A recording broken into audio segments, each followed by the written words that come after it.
어, 다시 한번 상기하고 지나갈게요. 결국은 레날 튜뷸라 시스템이 어떤 물질의 배설 또는 재흡수 이런 거와 관련해서 중요한 역할을 하는 건데, 이게 조금 전에 얘기했듯이 각각의 세그먼트에 따라서 이게 작동하는 메커니즘이 좀 다르죠. 그래서 처음 보그만스 캡슐 빠져나온 필트레이트가 프락시말 튜브를 거치게 되고, 필트레이션 된 거에 모조리티가 이 프락시말 튜브에서 다 재흡수되죠.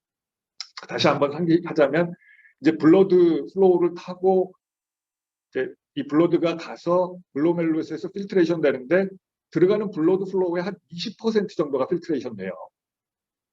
예. 그러니까 80%는 이퍼런트 아토리얼 쪽으로 넘어가고, 볼륨으로 봤을 때 플라스마의 80% 정도가 필트레이션이 됩니다. 아니, 20% 정도가 필트레이션이 돼요. 그리고 그거를 실제로 수치로 계산해 보면 하루에 한 180리터 정도가 필트레이션 되는 거예요.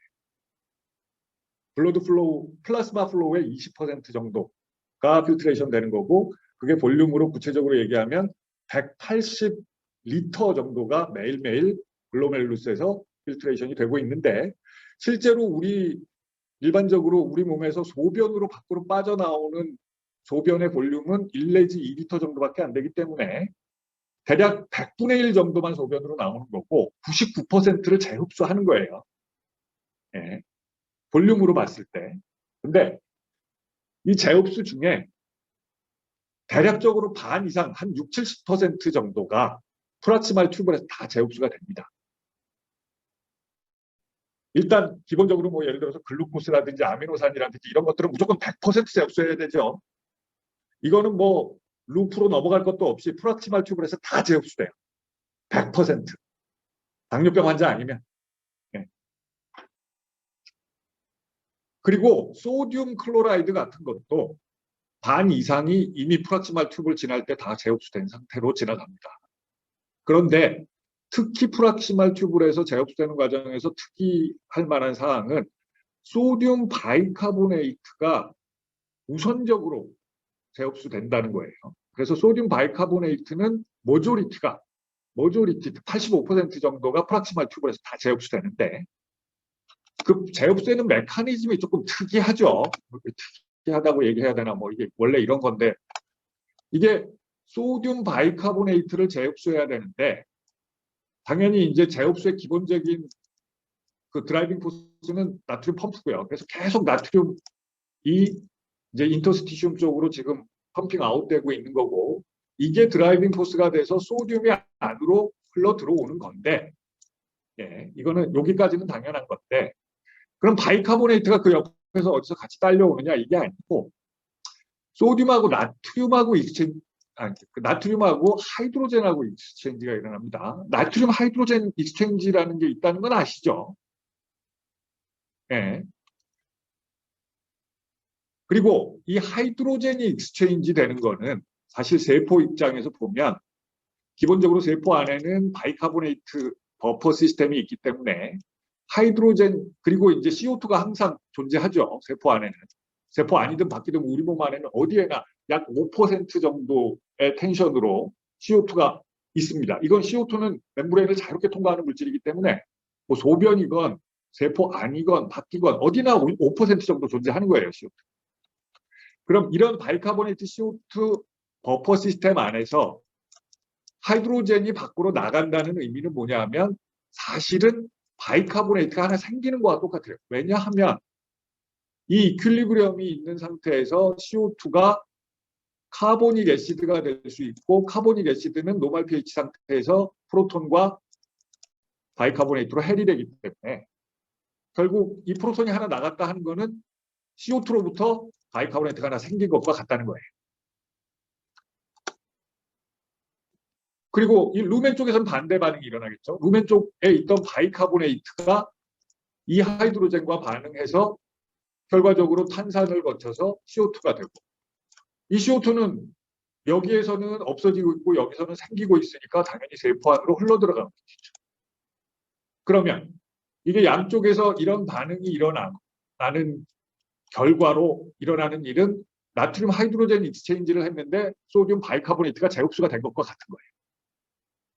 예, 그런 거죠. 이거 배웠지? 배웠지? 그런데 이렇게 CO2와 물이 결합해서 탄산이 되거나 아니면 탄산이 CO2와 물로 분해되거나 하는 과정이 엔자임 없이는 매우 느린 반응으로 일어나요. 그러니까 이게 마구 흘러나가면서 소듐 바이카보네이트가 프락시말 튜브에서 지금 흡수되는 과정에서 이게 느리게 일어나면 원활하게 소듐 바이카보네이트 재흡수가 안 된다는 뜻입니다.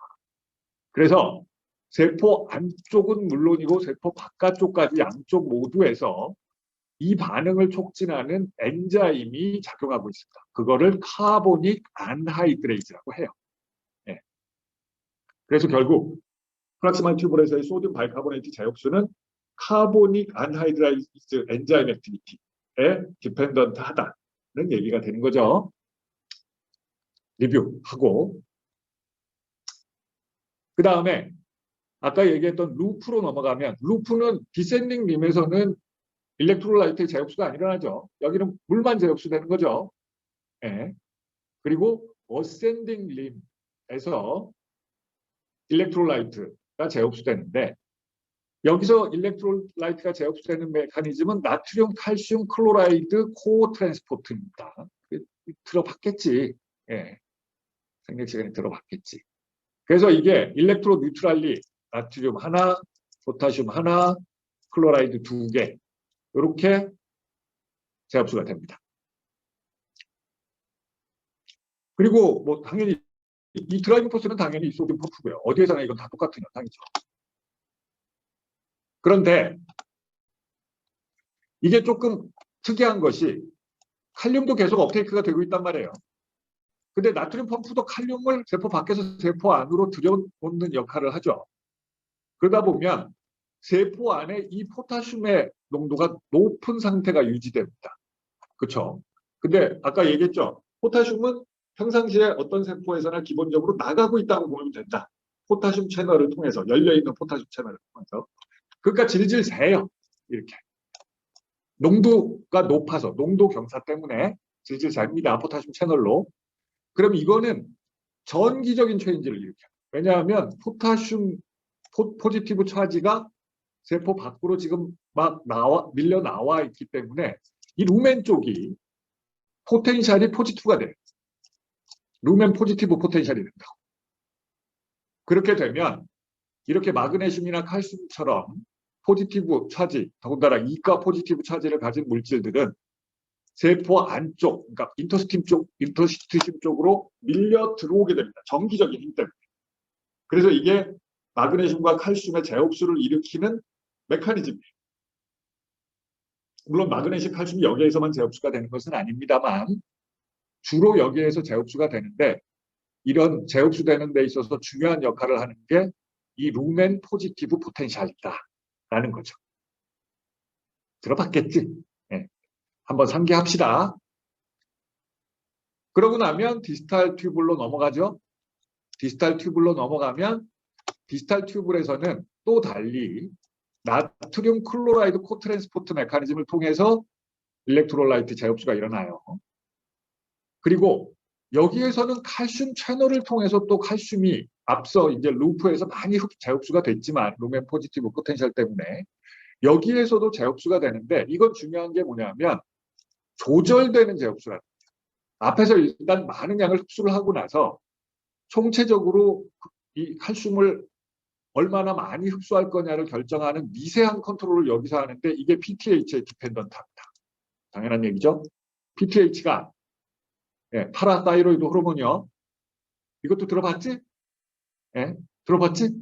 파라사이드 호르몬이 우리 체액의 칼슘 농도를 컨트롤하는 호르몬이죠.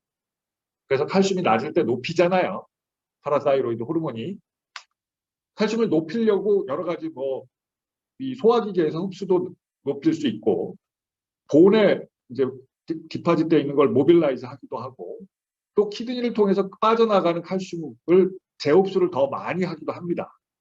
그 작용이 여기에서 나타나는 거예요. 디지털 튜블에 PTH 리셉터가 바인딩하면 PTH가 PTH 리셉터에 바인딩을 하면 요 칼슘 채널을 통한 칼슘 리업테이크를 포지티브리 컨트롤한다.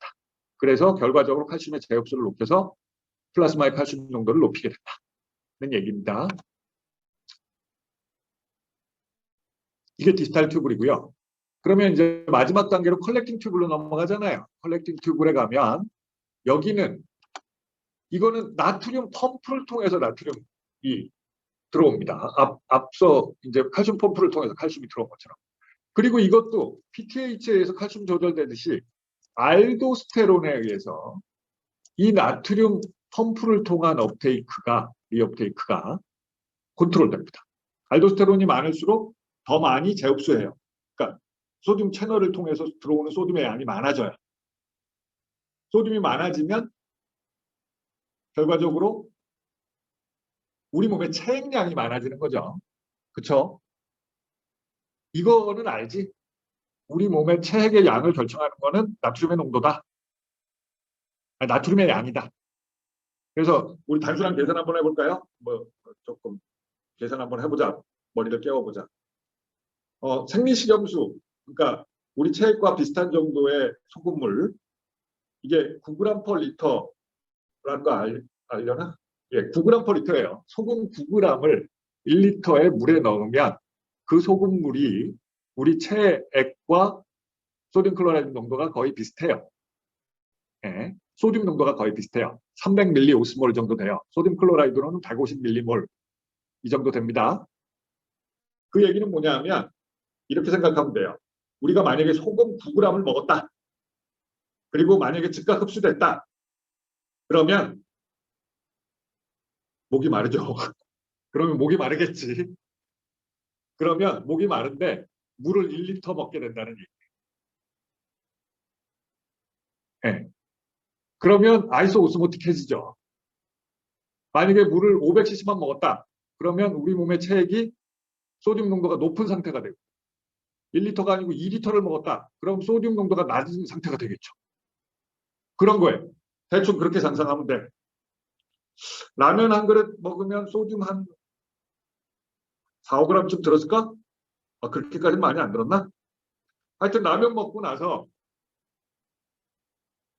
아침에 부어있는 상태. 그게 이 원리에 의해서 일어나는 현상이잖아요. 그죠? 예, 그렇습니다. 그래서 원래 얘기로 돌아가서 중요한 것은 이 알도스테론에 의해서 소듐 채널을 통한 업테이크가 컨트롤이 되고 이것이 결국은 우리 몸의 체액의 양을 결정하는 가장 중요한 레귤레이션 메커니즘이고 결국 체액의 양, 여기서 얘기하는 체액은 익스트라셀룰라 플루이드죠. 인트라셀룰라 플루이드는 아니지. 거기는 소금물이 아니잖아. 거기는 포타슘이죠. 소듐이 아니고. 예. 그래서 익스트라셀룰라 플루이드의 볼륨을 결정하는 것이기도 한 동시에 블러드의 볼륨을 결정하기도 하는 겁니다. 그러니까 알도스테론 나와서 나트륨 여기서 수천을 통해서 많이 재흡수되면 블러드의 볼륨도 높아지니까 예, 아까 얘기했던 프릴로드 커지고 그렇게 되는 거죠. 예, 프릴로드 커지는 거죠. 그리고 장기적으로 보면 혈압을 높이는 효과가 있을 것이고 당연히 그런 겁니다. 여기서 이제 한 가지 또 주의해야 될 점은 포타슘과 관련해서 앞서 얘기했던 것들하고 좀 다른 부분이 있죠. 여기서는 소듐 펌프를 통해서 소듐이 재흡수가 일어나니까 당연히 소듐 채널을 통해서 이렇게 이 플로우가 일어나니까 포타슘이 밀려나가게 되죠. 그죠? 여기서 당연한 얘기입니다. 이게 그냥 액션 포텐셜 때도 이렇게 되는 거잖아요. 소듐이 들어오면 포타슘은 밀려나가게 됩니다. 예. 그래서 여기서는 포타슘이 밀려나가는데 이게 사실은 소듐이 많이 들어오면 많이 들어올수록 비례해서 포타슘은 많이 나가게 되는 거죠. 그렇죠?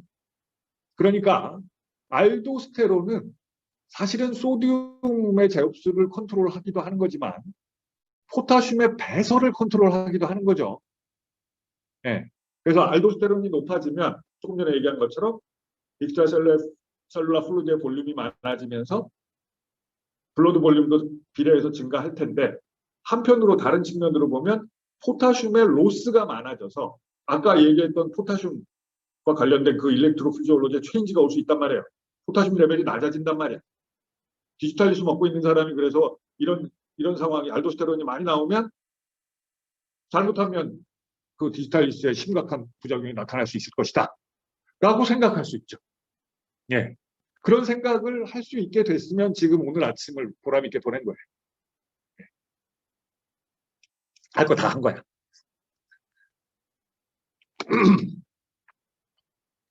그리고 여기에서는 또 하나, 이 프로톤을 배설하는 것 역시 이 디지털 튜브에서 일어나는 중요한 컨트롤 메커니즘 중에 하나입니다. 이거는 펌핑이에요. 액티브 펌핑이에요. 그래서 요거는 우리 몸의 애시드 베이스 밸런스를 조절하는 메커니즘 중에 하나입니다. 그래서 우리 몸이 애시도시스가 되면, 즉 프로톤 농도가 높아지면 이거를 퍼내는 거예요. 프로톤을 직접. 그리고 또 한 가지 중요한 측면은 물에 있죠, 물. 이 컬렉팅 튜브에서의 물의 제흡수가 얼마나 많이 일어나느냐 하는 것이 사실은 실제로 물이 우리 몸 바깥으로 얼마나 배설되느냐를 결정하죠, 이거.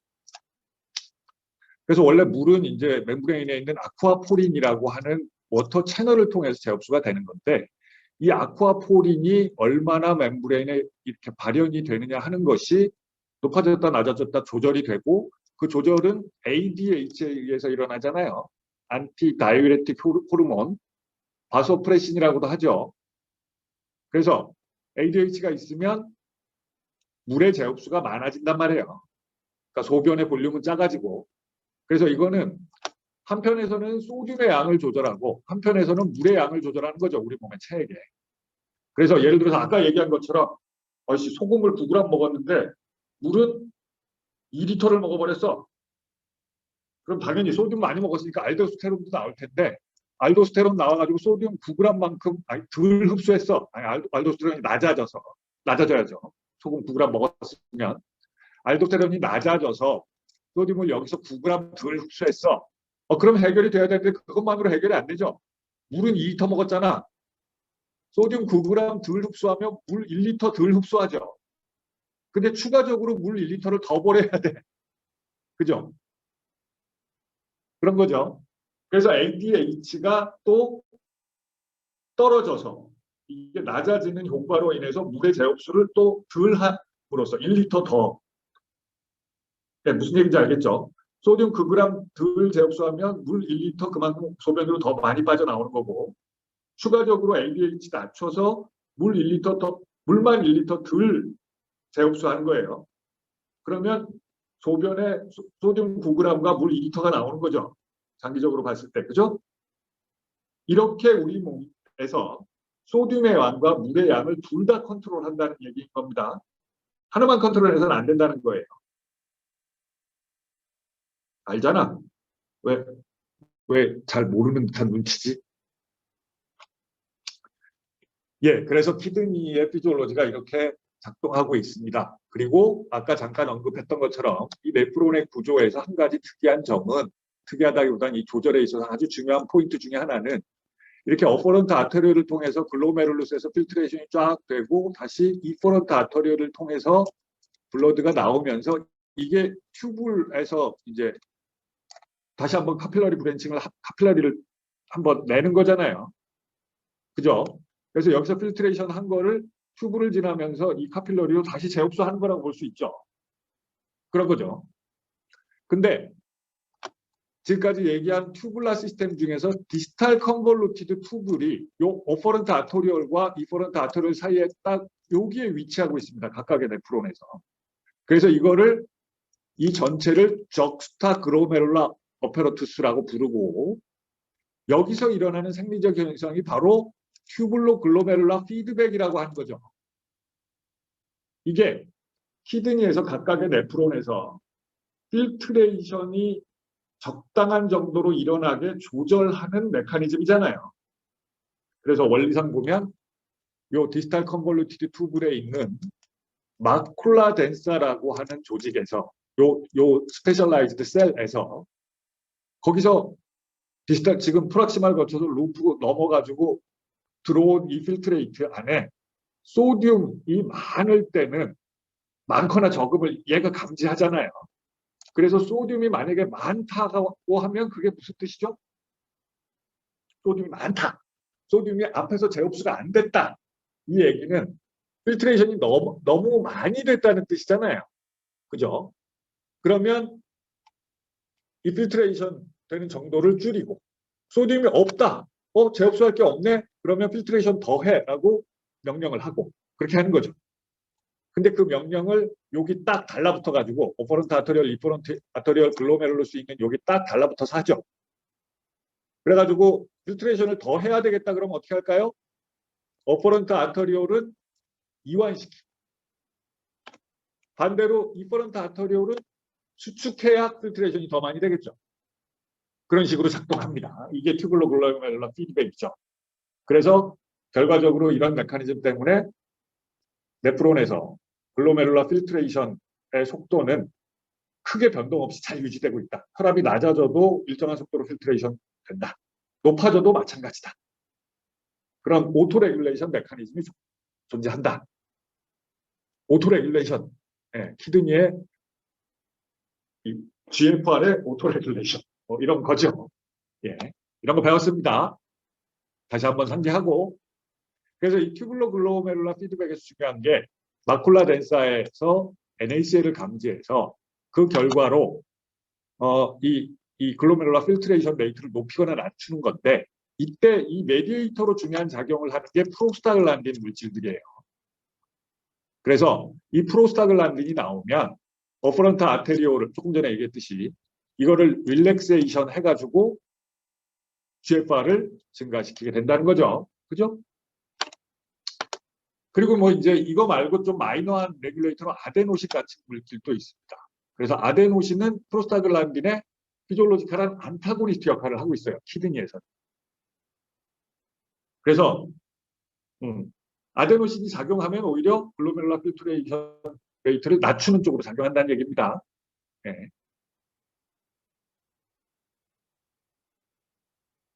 아데노신 얘기했잖아. 그치? 지난번에 했잖아. 아데노신에 대해서 얘기했었죠. 아데노신이 어떤 물질인가? 일종의 로컬 호르몬이다. 프로스타글란딘 비슷하게. 네, 그런 겁니다. 키드니에서 아데노신은 이런 역할을 합니다. 그리고 이 튜블러 글로메룰라 피드백과 관련해서 특히 더군다나 심장학과 관련해서 중요한 게 이 부분이죠. 이게 이제 GFR을 컨트롤하는 의미도 있지만 다른 한편으로 보면 지금 글로메룰라 필트레이션이 낮아라고 하는 것은 블러드 프레셔가 낮다는 의미로 해석될 수 있잖아요. 그래서 야 내가 일을 해야 되는데 이렇게 프레셔를 낮게 주면 어떻게 높여 하고 서큘러토리 시스템에 키드니가 명령을 내리게 됩니다. 그게 레닌, 안지오텐신, 알도스테론 시스템인 거죠. 그렇죠? 그래서 안지오텐신 2가 나와가지고 바스큘라 리지스턴스를 증가시켜서 그래서 결과적으로 혈압이 높아지고 물론 안지오텐신 2는 키드니의 이 아터리올을 수축시키지는 않죠. 여기에는 작용하지 않아요. 딴 데 가서 다른 데 혈관들을 수축시키는 거예요. 그리고 또 안지오텐신 2가 혈관만 수축시키는 게 아니라 알도스테론 분비를 촉진시키죠. 그건 알지. 알도스테론 분비를 촉진시키면 조금 전에 얘기했듯이 이 알도스테론은 키드니로 돌아와서 튜블에서 소듐의 재흡수를 촉진하는 디스탈 튜블에서 이런 역할을 하게 되죠. 그러니까 소듐의 재흡수가 증가하고 체액, 엑스트라셀러 플루이드 증가하고 블러드 볼륨 증가하고 그래서 블러드 볼륨도 증가하고 페리페랄 리지스턴스도 증가하고 이 모든 것이 블러드 프레셔를 높이는 쪽으로 작용하고 키드니로 오는 블러드의 프레셔를 유지시켜줘서 GFR을 유지할 수 있게 해주면 이런 메커니즘인 거죠. 그렇죠? 이런 거 리뷰하고 리뷰 너무 많이 했지. 그렇습니다. 그렇다면 이제 양리학으로 돌아갑시다. 양리학은 간단합니다. 이런 피지올로지를 이해하고 나면 각각의 약물들의 작용은 그냥 그렇게 보면 됩니다. 프락시말 튜블에 작용하는 다이우레틱스, 루프에 작용하는 다이우레틱스, 디스탈 튜블에 작용하는 다이ure틱스, 그다음에 컬렉팅 튜블에 작용하는 다이ure틱스. 이렇게 구분하면 돼요.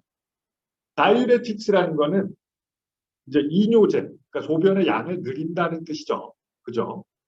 그러니까 소변의 양을 늘린다는 뜻인데, 소변의 양이 늘어난다는 거는 소듐 클로라이드, 소금이 재흡수가 덜 된다는 뜻이잖아요. 재흡수가 덜 돼서 소변량이 많아지는 거죠. 그러니까 이게 구체적으로 얘기하자면 이뇨제는 레날 튜브에 작용해서 소듐의 재흡수를 억제함으로써 소변량을 늘리는 약을 말하는 거죠. 네, 그걸 말하는 거예요. 구체적으로 이뇨제는.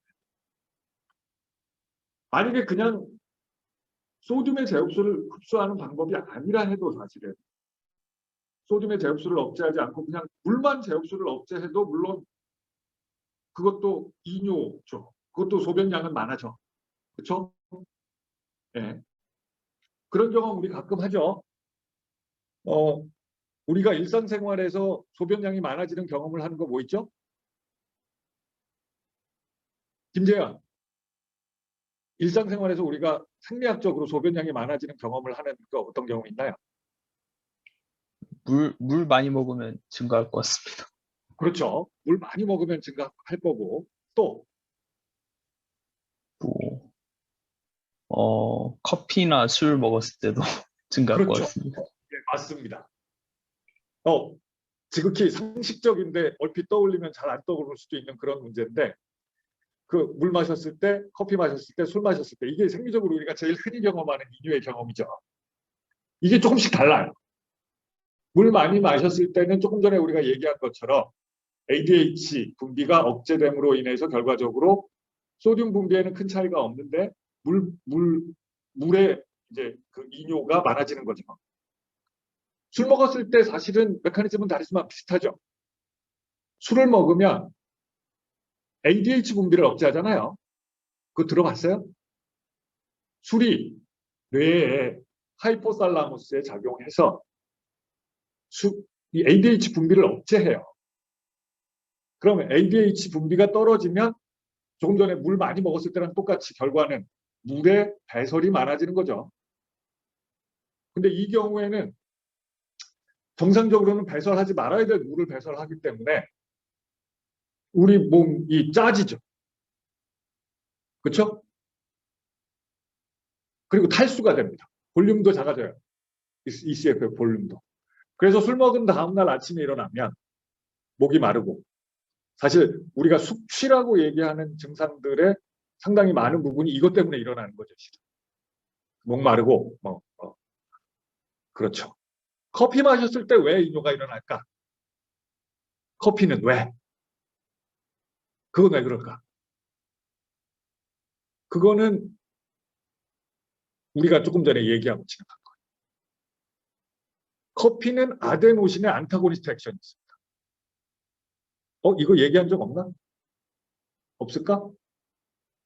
이게 어디서 다뤄질래나 모르겠네. 하여튼 이게 거의 상식적인 수준의 얘기인데 커피의 카페인이 갖고 있는 여러 가지 양리학적인 작용 중에 이게 중요한 양리작용의 메커니즘이 아데노신 안타고니스트 액션이에요. 그래서 이 아데노신은 앞서 얘기했듯이 심장 같은 경우에 아데노신을 로컬 호르몬으로 작용해서 하트레이트를 낮추는 작용을 하죠. 그러면 커피는 이 아데노신의 심장에서의 작용을 억제함으로 인해서 심박수를 높입니다. 커피 마시면 어떤 사람들 막 가슴이 두근거리죠. 네, 그런 거예요. 그리고 키드니에 가면 아데노신의 작용을 억제해요. 이 키드니에서도. 근데 키드니에서는 아데노신이 원래 GFR을, 그러니까 프로스타글란딘과 반대의 안타고니스트 액션, 즉 GFR을 억제하는 작용이라 그랬죠. 그죠? GFR을 낮추는 작용. 근데 이 작용이 커피에 의해서 블락킹 되면 어떻게 될까요? 비정상적으로 GFR이 높아지겠죠? 그래서 소변량이 많아지는 거예요. 그죠? 그래서 커피를 마시면 심장이 두근거리고 소변량이 많아집니다. 네. 커피의 각성작용은 CNS에 작용하는 것과 좀 다른 얘기고 어쨌든 우리가 커피를 마셨을 때 신체적인 변화 다 경험하잖아요. 그게 그런 사실을 어디서 들어본 적이 없나? 김재현 들어본 적 없어? 커피의 양리작용? 네, 따로 들어본 적 없는 것 같습니다. 이게 어디 안 나오나? 생리학 같은 데서 안 나오는 이유가? 그 양리학하는 사람들은 맨날 뭐를 얘기하다가 들어본 적 없다 그러면 생리학하는 사람들을 탓합니다. 생리학에서 배웠어야 되는데? 임상 선생님들은 뭐 이렇게 이런 기초적인 내용 얘기하다가 애들이 모른다 그러면 항상 기초 선생님들이 이거 다 가르쳤어야 되는데? 이렇게 욕을 합니다.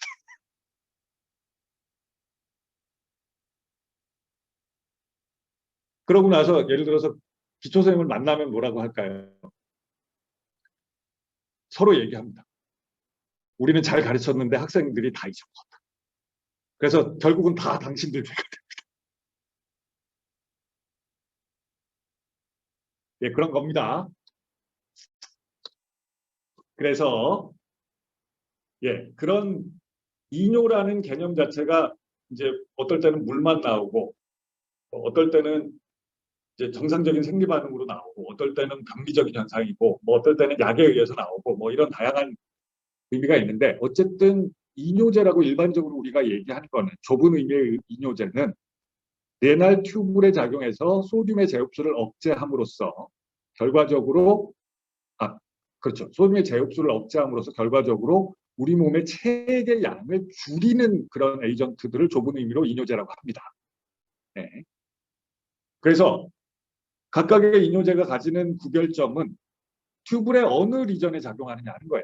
그래서 프락시말 튜블에 작용하는 이뇨제, 그 다음에 루프에 작용하는 이뇨제, 그 다음에 디스탈 튜블에 작용하는 이뇨제, 그 다음에 컬렉팅 튜블에 작용하는 이뇨제. 이렇게 크게 보면 네 가지로 나눌 수 있습니다.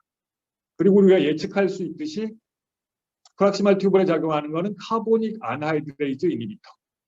이거는 루프 다이우레틱스라고 불러요. 루프 다이우레틱스. 그 다음에 디지털 튜브에 작용하는 건 사야자이드. 그 다음에 컬렉팅 튜브에 작용하는 거는 포타슘 스페어링 다이우레틱스라고 부릅니다. 왜 이렇게 부르는지 알겠죠? 네. 좀 자세히 봅시다. 카보닉 아나이드레이즈 이니비터는 이렇게 앞서 얘기한 이런 엔자임 액션을 억제함으로 인해서 결과적으로 소듐 바이카보네이트의 재흡수가 프락시말 튜블에서 잘 일어나지 못하도록 막게 됩니다. 그러면 하여튼 얘기했듯이 소듐 클로라이드, 소듐 바이카보네이트의 머조리티가 프락시말 튜블에서 흡수되는데 그게 흡수가 억제되니까 당연히 소듐의 배출, 그 다음에 유린 양 많아지게 되죠. 근데 문제는 사실은 우리는 이게 소듐의 양을 타겟으로 하고 있는 건데 이 바이카보네이트도 재흡수가 잘 안 되게 되는 거잖아요. 이 바이카보네이트는 사실은 애시드 베이스 밸런스에 굉장히 중요한 물질인데 이게 재흡수가 잘 안 되면 사실은 이건 굉장히 곤란한 문제입니다. 이뇨 효과는 우리가 원하는 이뇨 효과는 나타낼 수 있지만 애시드 베이스 밸런스가 깨져버려요. 그죠? 소듐 바이카보네이트 재흡수가 안 된다고 하는 얘기는 애시도시스가 된다는 뜻이죠. 그건 또 알죠. 호흡기학은 이미 이전에 했잖아. CO2 바이카보네이트 버퍼 시스템에서 CO2는 5%, 그죠? 바이카보네이트는 24밀리몰라. 이게 정상치잖아. 소듐 바이카보네이트가 재흡수가 안 돼서 만약에 소듐 바이카보네이트 농도가 24에서 12로 떨어졌어. 반으로. 그러면 블러드 pH가 7.4였던 게 7.1이 되잖아요. 이것도 계산 안 되는 눈치야. 그쵸? 그렇잖아요. 이건 얼마 안 됐는데 호흡기학은. 그래서 만약에 그렇게 되면 호흡기가 과호흡을 해가지고 이산화탄소 농도를 낮추잖아요. 5%였던 걸 다시 2.5%까지 낮추면 소듐 바이카보네이트가 12로 떨어진 상태에서 그렇게 낮추면 pH는 노멀라이즈 시킬 수 있죠. 그렇죠? 호흡기학에서 많이 들었잖아. 근데 중요한 거는 pH만 맞추면 되는 게 아니고 CO2의 농도, 바이카보네이트 농도 이게 다 노멀 값으로 유지가 되는 게 중요한 건데 결과적으로 이 바이카보네이트가 24로 적절하게 유지되게 만드는 거는 이 바이카보네이트의 재흡수에 달려 있다고 보면 되는 거죠. 그러니까 이런 카보닉 아나이드레이즈 이니비터로 인해서 소듐 바이카보네이트의 제흡수가 억제돼서 혈중 바이카보네이트, 그러니까 세포 외액의 바이카보네이트 농도가 떨어지게 되면 애시도시스가 되는데, 이거는 뭐 하여튼 그 레스퍼레이션으로 컴펜세이션을 할 수 있지만 바이카보네이트를 다시 뭐 보충해 주거나 이 레날 펑션을 노멀라이즈 시키지 않으면 원래 완전한 정상 상태로 돌아갈 수가 없는 거죠. 예. 그래서 실제로 이 아세타졸라마이드라는 약물이 그런 효과를 나타내는데, 이거는 지금 현재는 사실상 이뇨제로로 사용하지는 않습니다. 부작용이 크니까, 애시도시스를 일으키는 부작용이 너무 프라미넌트하니까.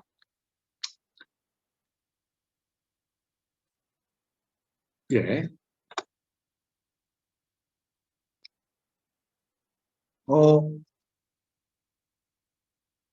이거에 대해서 이제 요 대목에서 얘기를 좀 하고 지나갈게요. 키드니의 특히 프락시말 튜블에서는 지금 얘기했듯이 무슨 그 글루코스, 아미노산 이런 거 뭐 거의 100% 재흡수되고, 뭐 일렉트로라이트도 머조리티가 재흡수가 되고, 그런데 사실은 키드니가 뭐든지 그냥 재흡수하는 기능만 하는 건 아니죠. 일부 물질들은 시크리션 하죠. 네. 일부 물질들은 블러드에 있는 거를 반대 튜블 쪽으로 냅니다. 필트레이션이 안 된 것들도. 네. 그렇게 하기도 하죠. 그래서 우리 몸에서 완전히 제거해야 되는, 빨리빨리 완전히 제거해야 되는 건 액티브한 트랜스포트를 통해서 루멘 쪽으로 내보내기도 하고, 어떤 거는 필트레이션 됐는데 다시 재흡수하기도 하고, 뭐 그렇게 해서 각각의 물질들이 다른 양상으로 배설이 되는 건데, 특히 약물 중에 리날 시크리션 되는 것들이 많이 있죠. 그래서 그런 시크리션이 일어나는 부위가 여기인데, 이 프락시말 튜블에서 시크리션이 일어나는 약물 중에 하나기도 해요. 아세타졸라마이드. 그래서 실은 알고 보면 프락시말 튜블에서 이 루멘 쪽으로 밖으로 나가서 그 작용이 나타나기도 하는 겁니다. 세포 안에서도 작용이 나타나지만. 그렇잖아요. 지금 이 아나이드레이즈 이비션 작용이 세포 안팎에서 다 나타나는 거잖아요.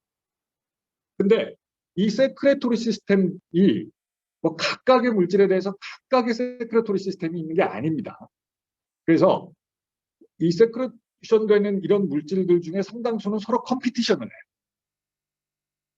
그래서 어떤 물질이, 예를 들어서 이런 물질이 많이 들어있다, 블러드에. 그러면 같은 세크레토리 시스템을 쓰는 다른 약물들하고 서로 컴피티션해서 어느 하나가 다른 하나의 세크레션을 억제할 수 있다는 겁니다. 그런 세크레토리 시스템이 존재한다는 거, 다시 한번 이것도 상기하고 지나갑시다. 피지올로지에 배웠어. 파마콜로지에서도 배웠겠구나. 드럭 일리미네이션 할 때. 그래서 이거는 실은 뭐 이뇨제로서는 일반적으로 사용되지 않고, 이 애시도시스 때문에요. 이게 실제로 이제 클리니컬리 어플리케이션 되는 거는, 이게 이제 실리아리 바디에서 에큐스 유머를 시크리션 하는 메커니즘이기도 하거든요. 그리고 세레브로 스파이널 플루이드가 만들어지는 데서도 이것이 중요한 메커니즘이에요. 카보닉 아나이드레이즈를 통한 이런 트랜스포트 메커니즘이. 그래서 이거를 억제하는 거를, 이 아세타졸라마이드를 이런 실리아리 바디나 세레브로 스파이널 플루이드와 관련해서 그걸 억제하는 목적으로 사용하기도 합니다. 이뇨제로는 일반적으로 잘 사용하지 않고. 이게 실은 지금 일렉트로라이트 밸런스, 특히 애시도시스와 관련해서 지금 카보닉 아나이드레이즈가 이 pH를 낮추는 효과가 있다 그랬는데, 이게 사실은 다른 다이유레틱스 앞으로 얘기하게 될 이것들도 다 이런 관련된 작용이 있어요. 그래서 어떤 건 pH를 높이고 어떤 건 낮추고, 그래서 이게 되게 헷갈리거든. 그래서 미리 한번 이런 걸 보여드리려고. 이게 각기 다르다. 이게 다 공통적인 효과는 NaCl의 이 유리나리 익스크레션을 증가시킨다는 거예요. 그 효과의 정도의 차이만 있죠. 제일 센 건 루프 다이유레틱스. 그런가 하면 이거 포타슘에 대한 이펙트도 이 소듐에 대한 이펙트랑 비슷합니다. 대개의 경우 포타슘의 익스크리션도 증가시켜요. 그 이해가 되죠? 소듐이 제흡수가 무슨 이유에선가 덜 되면 맨 마지막 단계에 소듐이 재흡수되면서 이 그 포타슘이 익스크레션 되는 컬렉팅 튜블에서 소듐은 막 이제 앞에서 잘 못했으니까 마지막 단계에서 더 많이 하게 되고 이걸 더 많이 하는 만큼 포타슘 로스가 더 많아진다는 거죠. 그래서 이게 어떻게 보면 이뇨제들이 공통적으로 갖고 있는 특성인데 거기에 작용하는 에이전트들은 이 포타슘에 대해서는 그렇게 작용하지 않겠죠?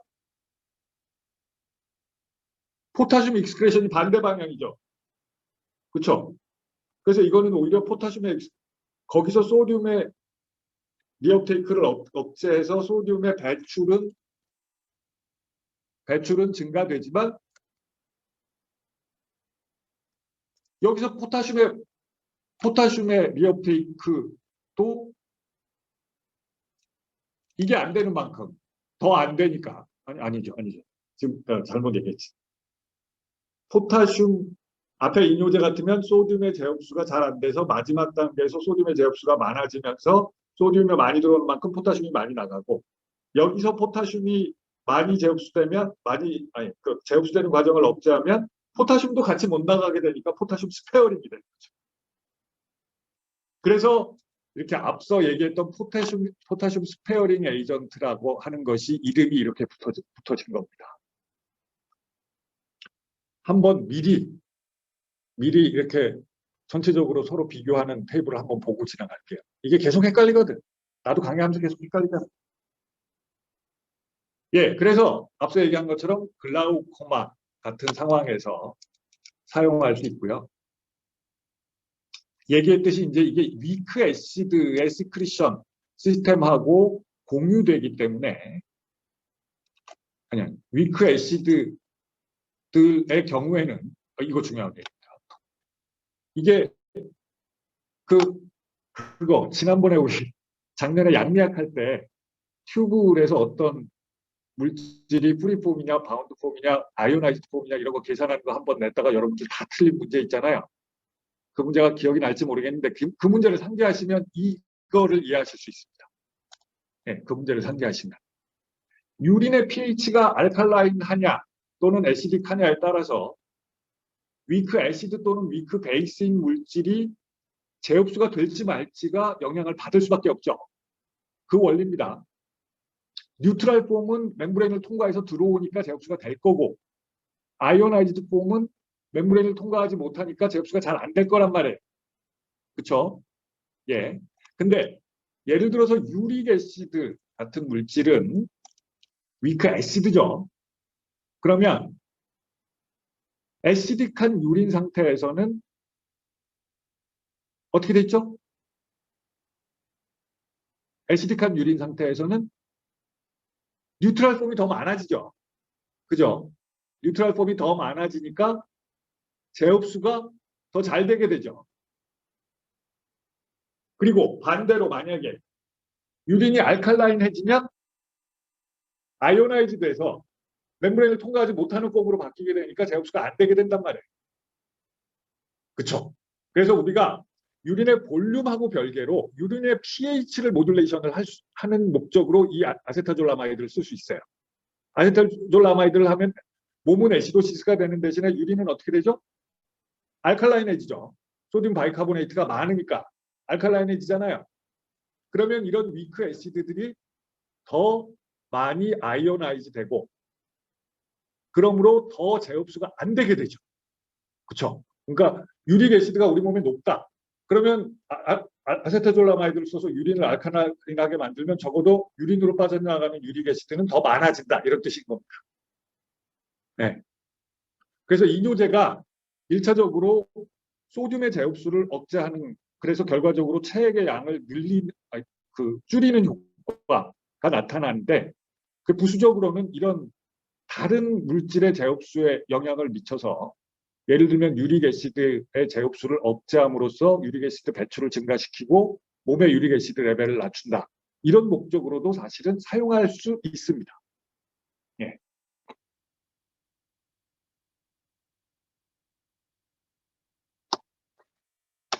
그리고 경우에 따라서는 메타볼릭 알칼로시스 상황에서 오히려 바이카보네이트 배출을 촉진함으로써 알칼로시스를 교정하기 위한 목적으로 사용하는 경우도 있을 수 있습니다.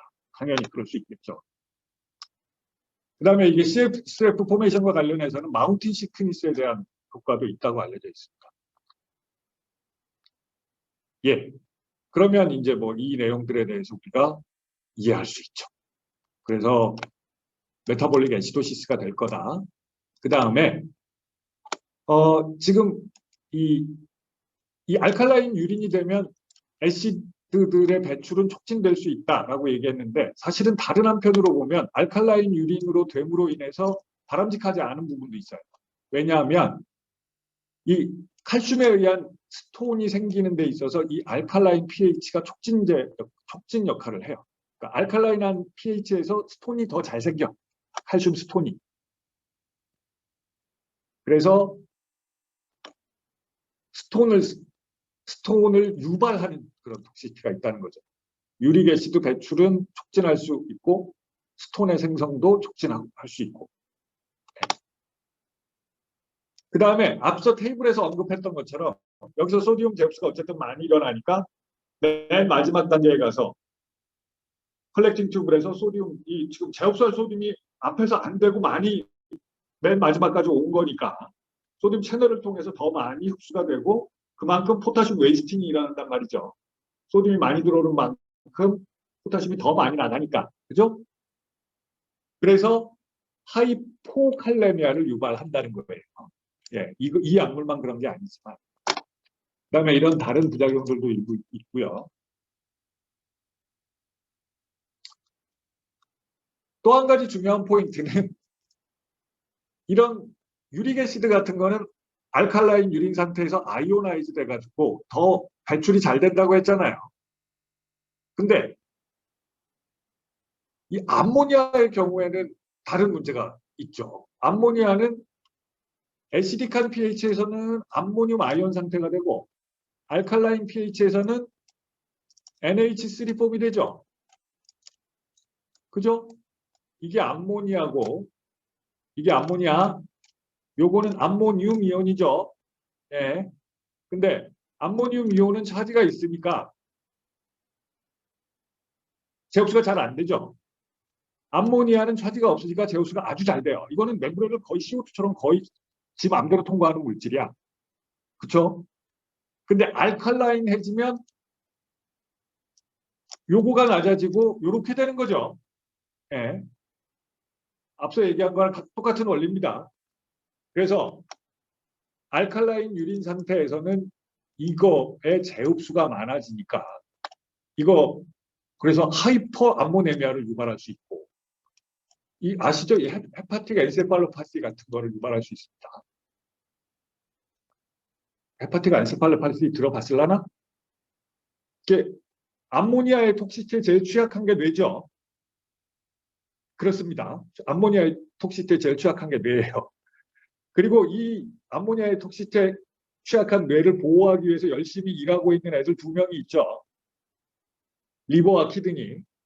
리버는 열심히 이 암모니아를 유레아로 바꾸고 있고 키드니는 암모니아 자체도 배설하고 또 리버가 만들어진 유레아를 또 배설하기도 하고 그래서 우리 고교하신 뇌님께서 암모니아의 톡시시티에 빠지지 않으시도록 이렇게 열심히 일을 하고 계시단 말이에요. 평소에. 근데 이런 일이 만약에 벌어지면 아세타존 라마이드를 줘가지고 유린이 알칼라인해졌어.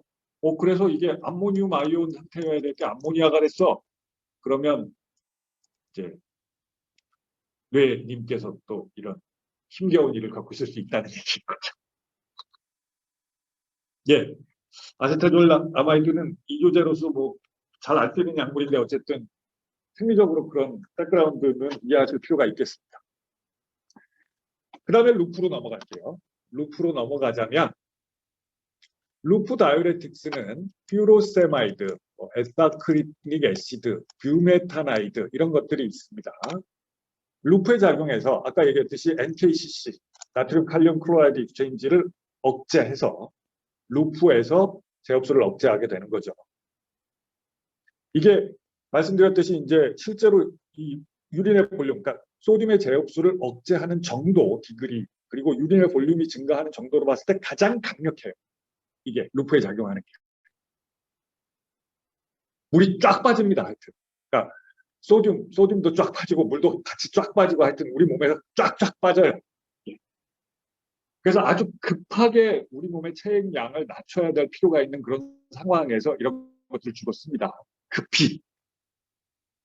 듀레이션도 짧아.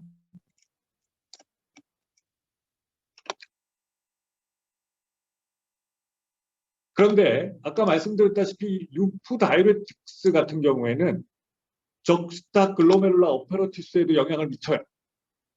마쿨라 덴사가 이게 어센딩 림하고 디스탈 튜브하고 그 중간 이전쯤에 있는 거거든요. 적스타 글로메룰라 오페러티스가. 여기에 영향을 미쳐서 그거에 인터랙션을 할 수 있는 다른 약물들하고 같이 쓸 때는 그 효과가 감소하겠죠. 그러니까 생각을 해보세요. 거기서 그러니까 마쿨라 덴사에서 소듐 자흡수를 못하게 막아. 그러면 마쿨라 덴사 입장에서 봤을 때는 이 소듐들이 왜 이렇게 안 와? 라고 생각하게 되겠죠. 그럼 글로메룰라 필트레이션을 더 해야 되겠네 하고 프로스타글란딘 같은 거 막 내고 그렇게 되겠죠. 그러면 글로메룰라 필트레이션이 증가해야 되고 그래서 유린량이 더 많아지는데 기여하게 됩니다. 근데 만약에 아스피린 같은 걸 줬어 봐. 또는 프로베네시드 같은 걸 줬어 봐. 그러면 이게 프로스타글란딘이 잘 안 생겨. 그럼 글로메룰라 필트레이션이 낮아지는 효과가 나타나게 되죠. 근데 그렇게 되면 이 이뇨제의 효과와 반대작용이잖아요. 그러니까 이뇨제의 효과가 덜 나타나게 된다는 얘기인 거죠. 이해가 되죠? 네. 이게 다음번에 할 네프롤로지의 전초전이야.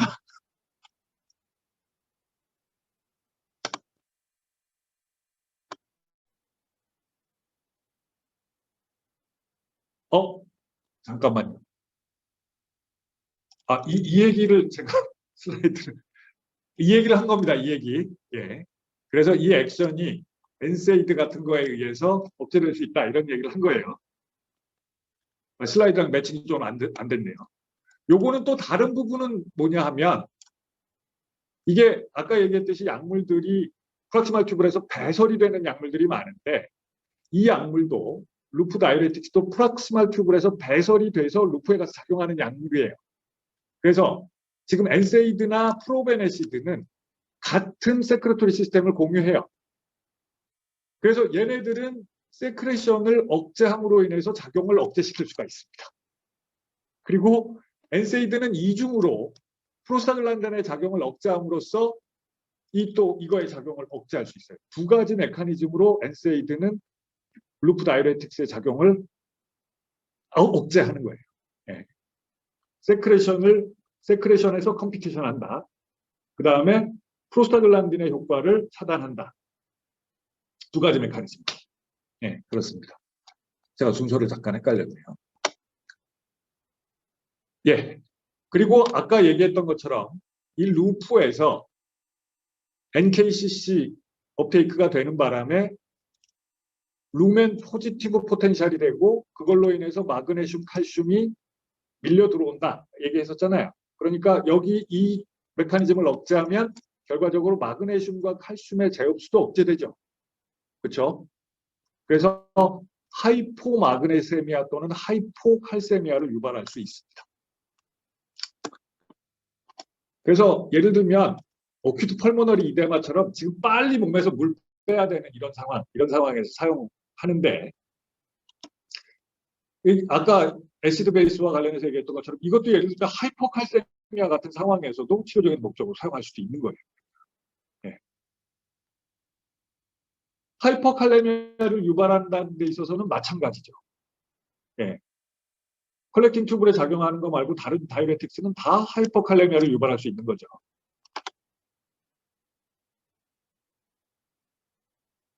그리고 이게 워낙 이제 그 유린 플로우에 대한 임팩트가 크기 때문에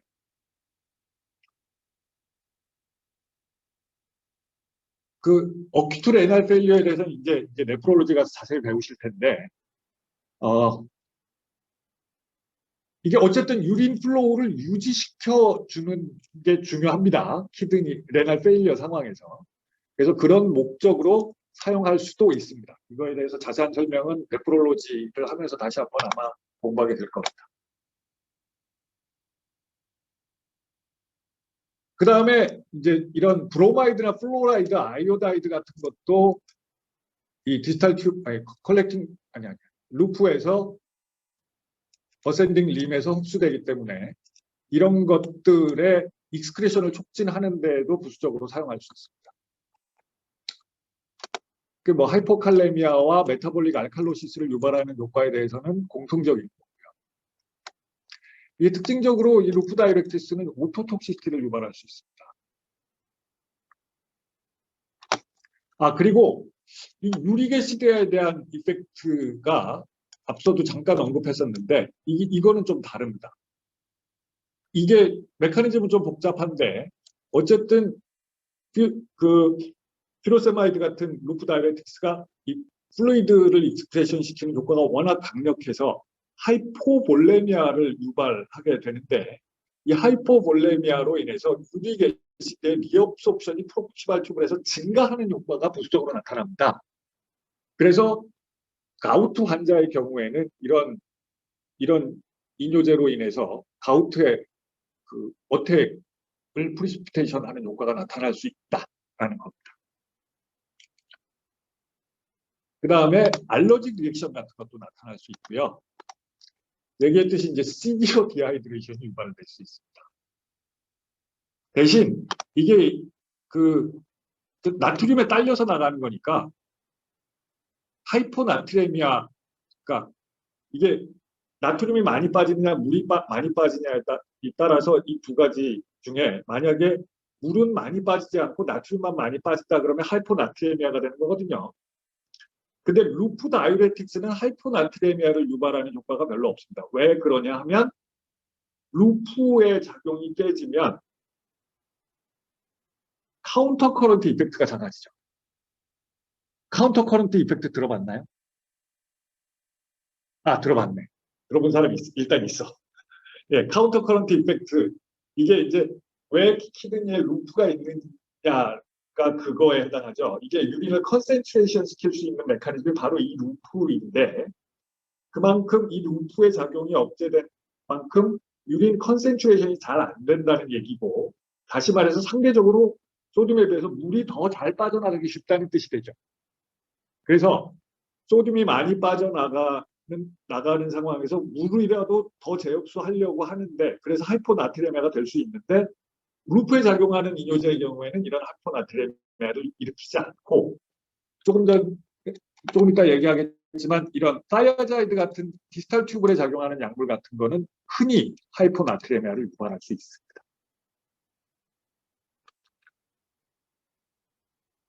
예. 아까 얘기했던 그 얘기고요. 디스탈 튜브에서 작용하고 하이드로클로로사이아자이드 뭐 이런 것들이 대표적인 약물입니다.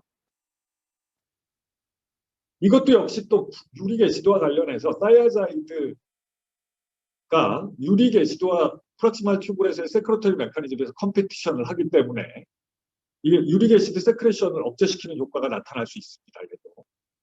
그래서 유리게시드 레벨이 높아질 수 있는 거죠. 블러드의 유리게시드. 이것도 그런 효과가 있고요. 그 다음에 칼슘 재흡수는 오히려 루프 다이우레틱스와는 달리 오히려 촉진됩니다. 그리고 이것도 루프 다이우레틱스와 마찬가지로 프로스타글란딘과 얘기했죠. 마쿨라 덴사에서의 그 튜블로 글로메룰라 피드백에 대한 효과가 GFR을 높이는 쪽으로 작용해서 이뇨작용에 기여하는데 이게 엔세이드 같은 약물을 같이 쓸 경우에는 사이아자이드의 경우도 퓨로세마이드와 마찬가지로 이뇨작용이 낮아질 수 있습니다.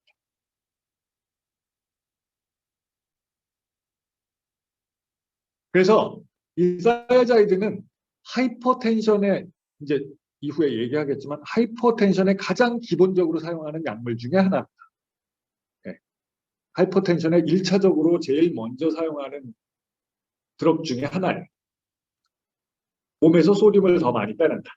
그러니까 이게 사실은 그런 거랑 비슷한 거라고 보면 됩니다. 이게 뭐 일반적으로 이뇨제라는 게 소듐을 많이 빼낸다는 게 고혈압 환자한테 소금 많이 먹으면 안 된다고 얘기하는 거랑 똑같은 맥락이라고 생각하면 되는 거예요. 그죠? 그 다음에 뭐 마이너한 인디케이션으로는 이런 경우들도 있습니다. 그리고 뭐 다른 분야에서 또 이거에 대해서는 공부할 기회가 있을 겁니다. 하이포칼레미아, 알칼로시스 유발하는 거는 마찬가지고요. 좀 전에 얘기했듯이 하이퍼유리세미아도 유발할 수 있고, 또 한 가지 특징적인 부작용으로는 이게 하이퍼글라이세미아를 유발하는 효과가 있어요. 그러니까 인슐린에 대한 작용이 있어서. 그래서 이게 당뇨를 악화시키는 이런 이 부작용을 나타낼 수 있습니다. 그리고 비슷한 메타볼릭 임팩트고 하이퍼리피데미아를 유발할 수 있고요. 하이퍼리피데미아를 유발할 수 있고, 조금 전에 얘기했듯이 이거는 하이포나트레미아를 일으킬 수 있는 텐던시가 있습니다. 그러니까 소듐은 많이 빠져나가는데 그나마 컴펜서터리 메커니즘으로 ADH 나와서 물이라도 더 재흡수를 많이 하니까 하이포나트레미아가 되는 거예요. 그리고 이거는 또 알러지 리액션을 유발하기도 합니다.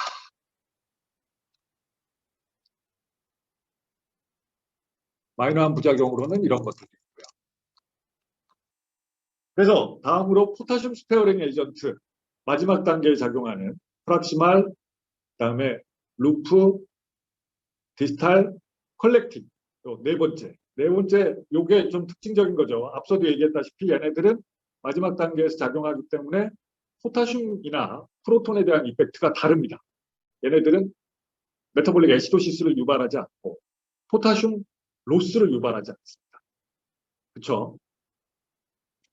스파이로락톤이나 에플레레논 뭐 이런 약이 있는데, 이거는 미네랄로코르티코이드 리셉터에 작용해서 알도스테론의 작용을 낮춤으로써 소듐의 재흡수와 포타슘의 이 익스크레션을 억제하는 겁니다.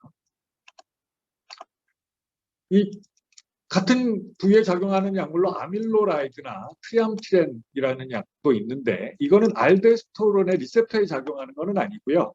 그 타겟이 되는 소듐 엔트리에 직접 작용해서 결과적으로는 같은 효과를 나타냅니다. 이것도 역시 파틀리 디펜던트 합니다. 이 프로스타글란딘 프로덕션에. 그래서 이 NSAID는 하여튼 이런 인터랙션을 항상 할 수 있다는 거고요. 특히 당연히 예측되듯이 미네랄로코르티코이드 익세스 상황, 그러니까 알도스테론이 많아서 알도스테론이 많으면 소듐 리텐션이 되고 포타슘은 로스가 될 거 아니에요. 이런 상황에서 이런 약물을 사용해서 그 작용을 차단할 수 있겠죠. 대신 작용이 너무 많이 나타나면 하이퍼칼레미아가 나타날 수도 있겠죠. 포타슘 스페어링 효과가 심해지면 하이퍼칼레미아가 되는 거죠. 얘기했듯이 하이퍼칼레미아는 하이포칼레미아만큼 어떻게 보면 뭐 위험하지는 않을 수도 있지만, 이게 많이 높아지면 이것도 역시 굉장히 심각한, 아까 얘기했듯이 죽는단 말이에요. 그러니까 포타슘을 계속 버리는 것도 키드니가 하는 일 중에 굉장히 중요한 일이에요. 키드니 안 버리면 마치 이 KCL 주사 맞은 것처럼 몸에 포타슘이 계속 높아질 수 있다고. 우리가 먹는 다이어트에 포타슘은 계속 들어가니까. 그래서 이것도 심해지면 굉장히 심각한 문제가 될 수 있는 겁니다.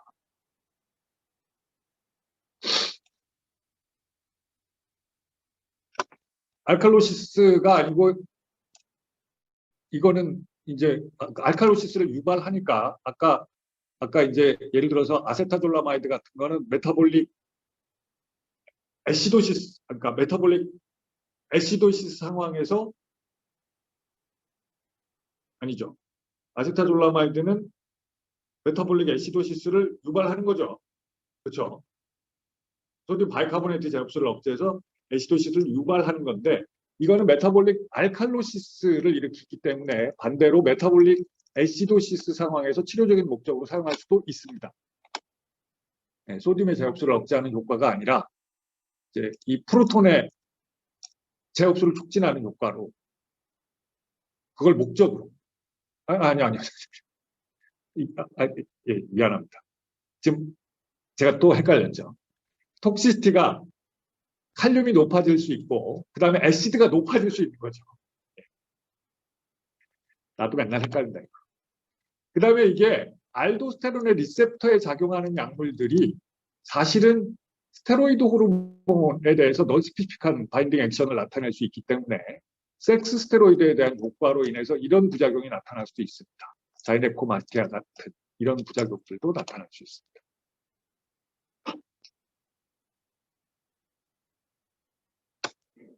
그 다음에 레날 페리얼을 유발하거나 키드니 스톤을 유발하는 부작용이 나타날 수도 있습니다.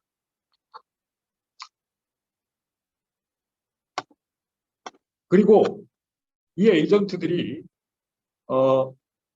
그 레닌 안지오텐신 시스템, 베타 블로커, AC 이니비터, ARB 앞으로 얘기해야 될 이런 것들하고 그 서로 인터랙션을 당연히 할 수밖에 없습니다. 알도스테론의 작용에 안타고니스트로 작용하는 거기 때문에 이런 지금 얘기하는 레닌 안지오텐신 시스템, 베타 블로커, AC 이니비터, 안지오텐신 리셉터 블로커 이런 것들이 모두 다 이 미네랄로코이드의 작용과 인터랙션이 있기 때문에 이런 것들과 함께 사용하는 것은 당연히 바람직하지 않습니다.